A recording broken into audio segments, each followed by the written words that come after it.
Аз съм Христо, с голямата пътнота, влиза в бара, черпява всичките момичета и момчета, защото то е изкарал бая пари в рапа.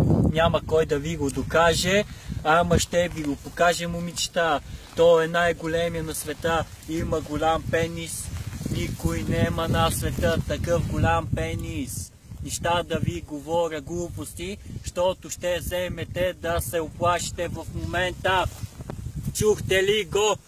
Дами и господа, влиза сега в момента в 1, 2, 3 бара в момента. Той ще им вика: бягайте, момичета! Аз съм най-големия рапър на земята. Аз слизам отгоре от небето, право долу на земята. Разбрали в момента кой е най-великия на света? Ей, момичета, сега ще дойда да ви наеба, да си права малко кефа в момента, защото много ми се е доебало и трябва нещо да наеба, защото искам ми се ебе право в газа и в лутката. Аз им викам: бягайте, момичета, сега ще ми лапате 2-3 пъти хуя и ще ви го покажа.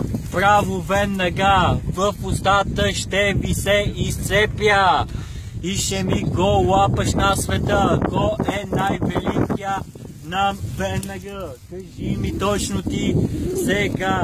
Няма как да ви го кажа, даже да ви го покажа. Защото, дами и господа, ще ви го докажа, дори да ви го кажа, не може да го запомните, защото аз моите рими винаги ще ви убият. Разбрахте ли в момента кой е най-добрият рапър на света? Чули? Ей, момче, стани се махни и се разкани ти. Ей, момиче, разбери, сега не ми се бе, ама ще дойда да те наебам, право в устата ще се изцепя, хуя ще ми едеш после.